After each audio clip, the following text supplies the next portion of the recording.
बिस्मिल्लाहिर्रहमानिर्रहीम। दोस्तों अस्सलामु अलैकुम वरहमतुल्लाहि वबरकातुहू। दोस्तों अॼु जी पंहिंजी कहाणी जो उनवान आहे माखी जी मानी। हिकिड़ो ग़रीब छोकिरो हो जंहिंखे ॿुढड़ी माउ खां सवाइ को ॿियो मिट माइट कोन हो जेको संदसि सार संभाल लहे।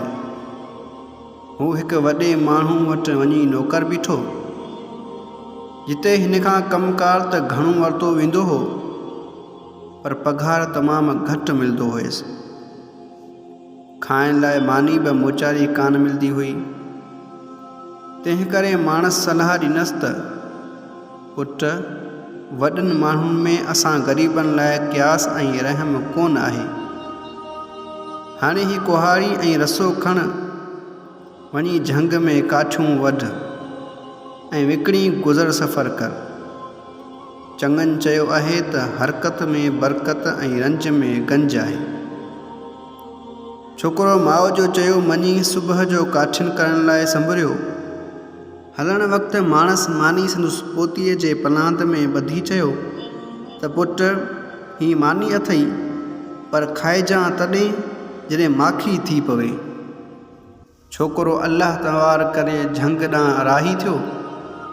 उते पहुची गपल काठियूं कयईं त थक बि थियसि ऐं बुख बि लॻसि, सो मानी छोड़ण लॻो।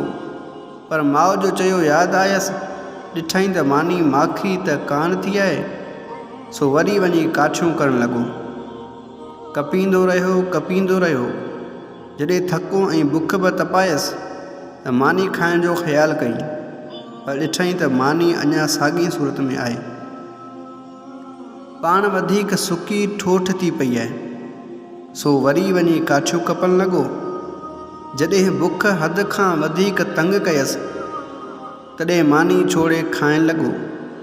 जीअं ई गिरह वात में वधाई त मानी माखी खां बि मिठी लॻसि।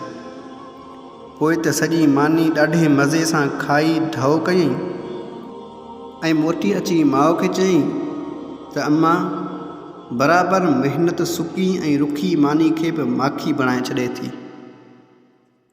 त दोस्तों अॼु जी कहाणी तव्हांखे कीअं लॻी, इन जे बारे में कमेंट में पंहिंजी राय ज़रूरु ॾिजो ऐं हिन वीडियो खे लाइक ऐं शेयर कयो ऐं मुंहिंजे फेसबुक पेज खे लाइक फॉलो कयो ऐं यूट्यूब चैनल खे सब्सक्राइब कयो ऐं बेल आइकॉन खे ज़रूरु दॿाइजो तां अगली वीडियो जी नोटिफिकेशन तव्हां ताईं पहुची सघे। जज़ाकल्लाह।